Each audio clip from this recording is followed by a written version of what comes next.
Hello, ladies and gentlemen. Welcome to the Champion Morning Radio Show.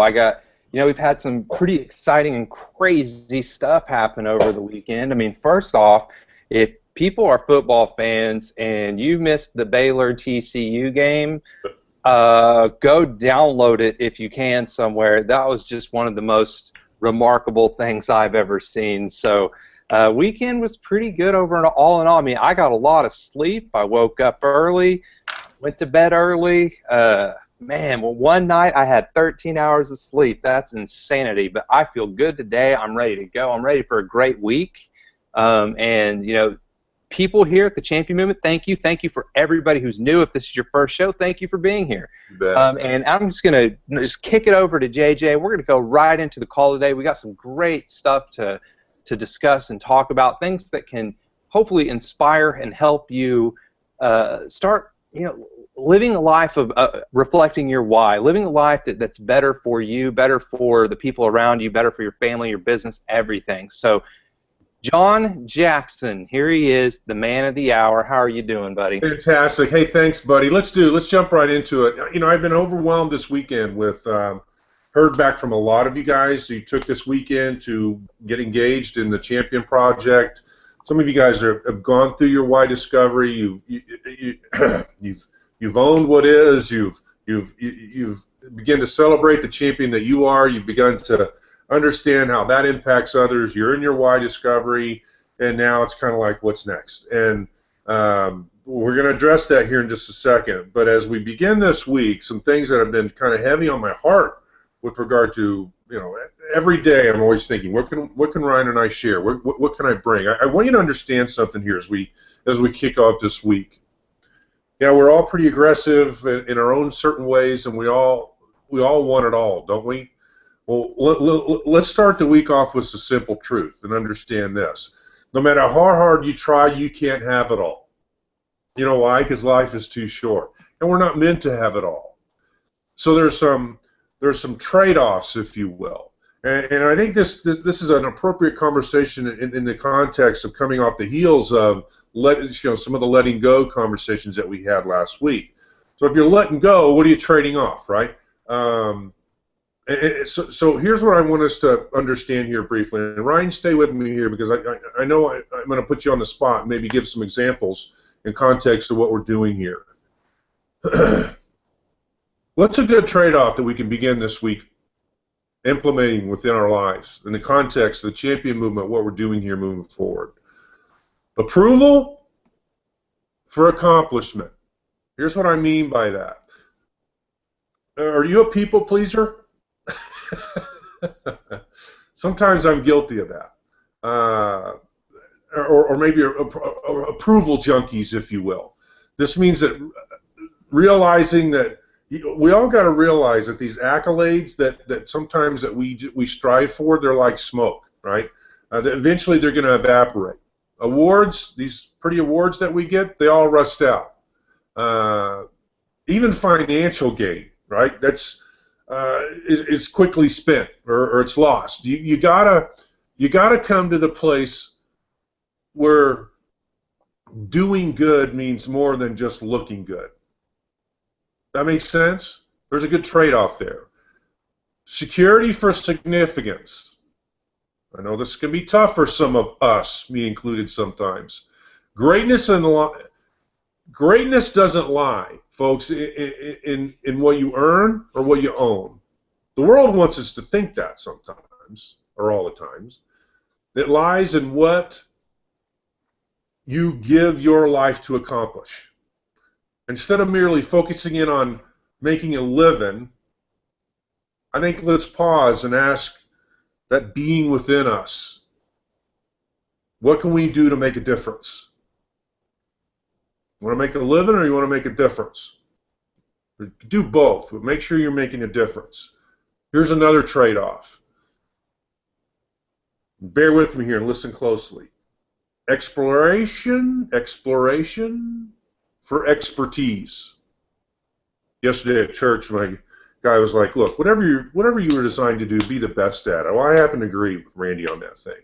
Too many of us are, we like to dabble, but the problem with dabbling is you never really become great at anything. When you're young, you should try new things and see where your strengths and interests lie. But as you get older, you got to become more focused. I don't know, I think Ryan and I are kind of putting that, come more focused on making a difference in people's lives. Look, you're going to go far in life if you specialize in something. If you study the lives of great men and women, you're going to find that they were single-minded, right? They're single-minded. They were tenacious.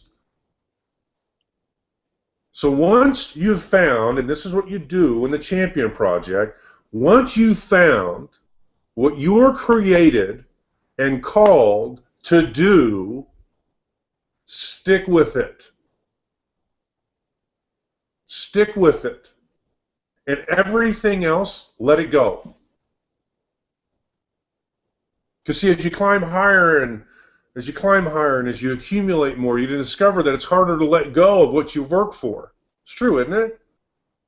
That's why so many of us, we climb halfway up that mountain, right? A mountain of potential. We get about halfway up, and what happens? We stop. We're unwilling to give up. We're unwilling to get up some of those things that we've had in the past in order to attain that next level or reach that next thing, whatever that next thing is. And the result, you know what happens? We stall. And some people even stall permanently. That's not what we're about here.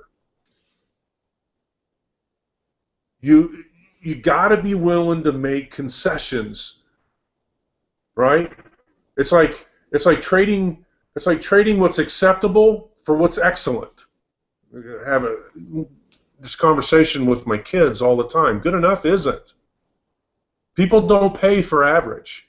They're not impressed by anything that's merely just acceptable. They don't. If it's worth doing, give it your best or don't do it at all. And here's the second one. And I mentioned this to Ryan briefly earlier today, and it's the first half for the second half. Here's what I mean on that. In his book, Halftime, Bob Buford says most people who are successful in the first half of their life often try to live the second half of their life the same way, right? If you're successful at first, you're trying to live the second half the same way. That's a mistake. You know why? Because if you're in the second half, you've probably spent much of your time trying to pay the price for success. Don't waste it. Don't waste that time. Move from success to significance.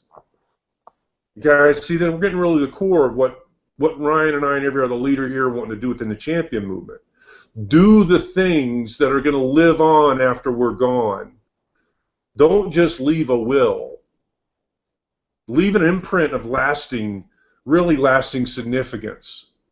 So in doing so, here's what I want us to remember in the concepts of trading things off or letting go. There's some things that we tolerate much too often that creates too much stress in our lives. Understand how can I best do this? It's there's a term I heard the other day called social conditioning. It's like, knowing who you are is one thing, but truly believing and living as yourself is another. This is a power of the Champion Project. See, with all the social conditioning in our society, we sometimes forget to stay true to who we are, which is the beautiful thing about the byproduct of your why discovery and what we do in the Champion Project. It acts as a compass, an overarching compass that should drive every decision that we make in our life moving forward. Don't lose yourself out there. Sometimes it's very easy and possible to do. You can't attract the right people into your life when you're pretending to be somebody else that you're not. So be yourself this week, folks. And if you can't find that group whose values outside of the Champion movement, if you can't find that group whose consciousness matches yours, if you can't do it on your own, be the source of a new group. You can. You should be inspired and empowered to do so. Others with like values and consciousness, you know what's going to happen? They're going to be drawn to you. They're going to believe what you believe. Secondly, so you have social conditioning. Here's another one. something to let go of to cause you less stress. And that's a good Monday morning topic too. Old inefficient habits. Just because you've always done it doesn't mean you have to continue. Just because you've never done it doesn't mean that you can't start now. Look closely at the habits that you have. And in the spirit of module number 1, champion where you are, it's a great day to address number 1, that first module. Let go of these lingering excuses. Just because you've gone through module 1 doesn't mean that it doesn't creep right back in. It's better to offer no excuse than a bad one, over and over and over again. So forget what you can't do. Focus in on what you will do. Make the commitment to move forward no matter what. And honor this commitment, not just on this Monday, but each and every day moving forward. Now, Ryan, I'm going to pull you. I'm going to throw you on the spot. Okay. And we ongoing, Ryan and I have this chat. We kind of hold ourselves accountable. I challenge, as we were beginning to share what we're going to talk about today, he's like, oh, just a little bit. Now, I want to put you on the spot even more specific. Are there things in our social conditioning, in your world, if you will, that you've had to come face-to-face with, that you've had to trade off? Or maybe are there some old ineffective, inefficient habits that you've kind of come face-to-face with? Maybe there's some excuses, I don't know, but are you willing to be vulnerable and kind of share of yourself and what may have shown up for you in the context of this chat today? Yeah, I mean, you made some really good points, some really good insight about trade-off. Life is like the economy. And everything that you do in life, there is a trade-off, and you're trading your energy, and where your energy is, where you demand your energy to be. So sometimes you might identify something that's very important that you believe is very important in your life, and you start focusing energy there, but what you don't realize is that you're pulling energy from somewhere else. Mm-hmm. And when you're pulling it from somewhere else, are you pulling it from something that could truly make an impact on the world? And are you using that energy for selfishness, for selfish reasons? And I find myself, I do that every once in a while. I pull energy from one other place because I believe my focus should be here because it's going to benefit me better. And sometimes I forget that where I'm pulling the energy from is actually benefiting the world more than just me. So I find myself doing that. And on a personal level, I found myself listening to social conditions. And there's a big reason why in Have a Mad Day, I have that little section called The Fatal Flaw. The fatal flaw is there because it's not there to tell you you're a bad person. It's there to tell you that we all have this fatal flaw, and if we can identify that flaw, we can apply it to our life knowing this is something that I trade off for. I do a lot of trading off for this fatal flaw that I shouldn't be doing. Here's a small example, and I'm not going to go into too much detail because it's a very personal story, but there's been a time in my life where I had a personal conflict with a family member that I love very, very much, and everybody knew, all the friends, all the family, everybody knew that Ryan was 100% right in everything he was doing. I knew I was 100% right, but here's the trade-off. Is it better for me to be right and make this person feel bad and know that I'm right because I love this person? And it was insanity. People thought it was insane that, like, you're just giving in. You're just caving in to demands. I wasn't caving in because I took a different approach. Instead of the pride of being I am the best and I'm doing the right thing in front of all my friends, this is one time in my life where I made a trade-off that people thought I was crazy, and I'll tell you, this trade-off paid off tremendously. Because what I decided was I sat down, I prayed, and that's the one thing that I believe is very important is a spiritual relationship with whoever that is, because sometimes that might be your inner conscience talking to you. Mm-hmm. But I prayed, and I realized I don't need to be right in this situation. I just need to love. And so I traded off pride. I traded off being right and said, I'm just going to use love. And when my family member shows up expecting this, oh, he is going to blast me for being wrong because I know I'm wrong, he knows I'm wrong, everyone knows.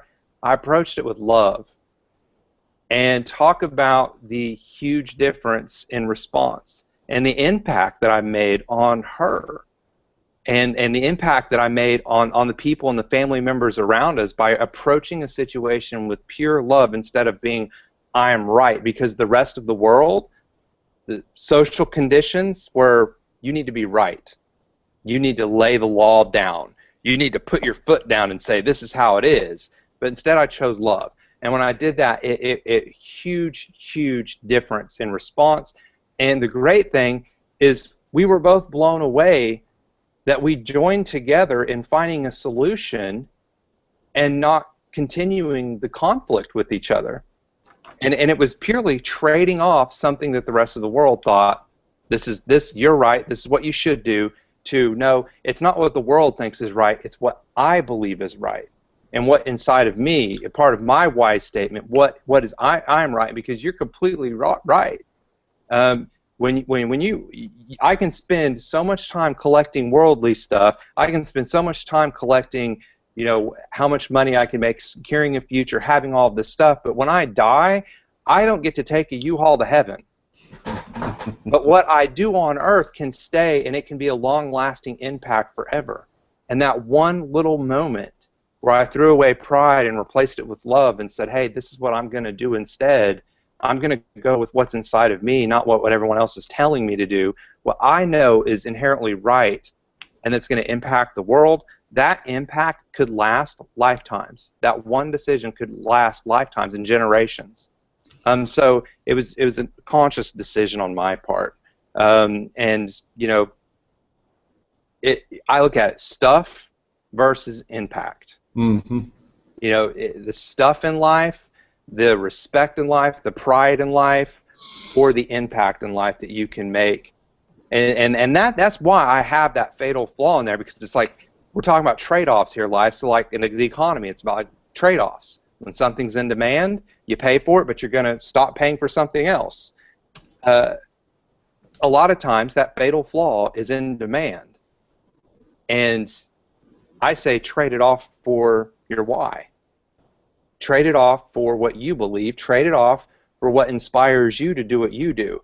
And sometimes it may not look on the surface that the trade-off is beneficial, but in the long term it is.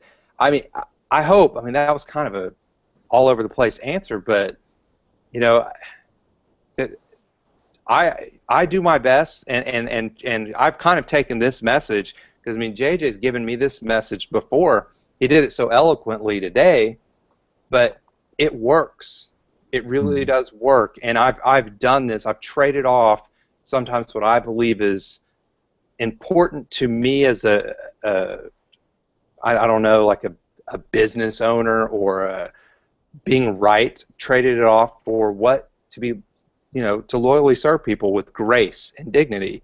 And if I approach a situation without grace or dignity, or without the idea of forgiveness or love, I'm not living my why and what inspires me to be great. And when I approach it with pride, it's never going to turn out the way it needs to turn out. And so it's like, it's not a halfway in kind of thing with living your why or going through the Champion Project. You can't put your foot halfway in and expect a result. You have to jump in and say, this is me, this is who I am, this is what I believe, and I'm going to make decisions based on that. And when I've done that, it's fulfillment beyond comprehension. I mean, it turns into, I don't really care if people think I'm good at this, or if people think that what I say is right or wrong. If it's what I believe, it's what I believe, and I'm going to go all the way in. And if you don't believe it, it's okay. But know that we're all doing it in good intentions, and we're all doing it because it's inspiring us to do something great. I hope that helped answer your question. Oh, it does. You know what? Absolutely, Ryan. And now's what I want to do is ask all y'all listening today. What's in your life right now that's just acceptable that you need to trade in for what's excellent? Okay. Pretty good question. What have you just been dabbling in that you need to become an expert in? What areas of your life have you been just living into for acceptance where you should be living into for significance? Great little distinguishing factors on that. Some food for thought. Love your feedback. Put it down there at the bottom of the page below. We appreciate seeing everybody's comments there. Three quick announcements here before we put a bow on it today. 3 quick announcements from me, and Ryan, I'll let you jump in here as needed. 1, remember the 2 people in your life that feel like you would greatly serve by just inviting them to be a part of the champion movement. Those 2 people. Here's what Ryan and I are going to be doing. Tomorrow night, on your behalf, we're going to have a special webinar at 9 p.m. Those 2 people, invite them to the webinar. We're going to get you the details on how to do that. Secondly, tonight, we're going to have a special mastermind, Champion Project Mastermind call at 9 o'clock. You guys get the emails, the call-in number, and the access code is on there. 9 o'clock. I appreciate you all support on that. It's been a great, great mastermind. And then I want to acknowledge those. We had a couple more over the weekend. Those of you who are getting signed up and registered for Champion Camp, I'm calling it Champ Camp around the house here. If you'll go to the Champion Camp page in your back office, if you want your rooms to be paid for, you can put $500 down. That'll secure your rooms. We kind of worked that out with the hotel to begin to secure your spot for Champ Camp. And I want to acknowledge we need to have that by November 1. Yeah, we have to have that by after November 1, we can't do that anymore because we have to register those rooms. So with that said, get you 2 people. We're going to get you information on where to send them tomorrow night at 9 p.m. Eastern. Make sure you all please join me this evening. I have a special call in store for you all tonight on the Champion Project Mastermind call, and really, really excited about Champ Camp. That's the biggest understatement of the day. But Ryan, that's it for me, buddy. Any closing thoughts? No, man. I thought you did a wonderful job today. Inspiring message, and we got a lot. I mean, guys, we're going to be having some other ways to access this call, and for us on a technical thing, I mean, I'm just throwing this out there. I don't know if JJ's aware of this, but we're going to start from a technical side. We might start moving away from the phone call, but still give you guys phone call access, so you can dial in and listen to the call through your phone. But we really want to scale this out on a media level to where anyone, anywhere, at any place can receive our message. We don't care if they're military soldiers overseas, if there's someone hidden in a cave somewhere, they can hear our message and maybe inspire them to get through a day, get through a week, or continue. We're going to be unlocking many of these calls for the public, so it's going to be free for the first certain calls for the public that you guys can share. And then of course we have our premium stuff for you guys, but the impact of the world needs to be able to where the world can access it from anywhere. And when we start focusing too much on one format, it really does kind of convolute the rest of it on what we're trying to do on a high-end level. So just know that there might be some changes coming, but it's going to be for the better, and it's going to make it easier for you guys. That's all I got, JJ. All right, man. Well, listen, appreciate each and every one of you. Folks, go make a difference today. Looking forward to being with you all tonight on the Champion Project Mastermind call. So with that said, today, do something good, something positive for somebody. But do it in the knowing there's no way they could ever repay you. Stay plugged in. Have a great week. Any questions, comments, or concerns, feel free to drop us an email, championmovement@gmail.com. Thank you for being a part of this. Much more to come. With that said, the show's a wrap. Appreciate you guys. You guys have a good day.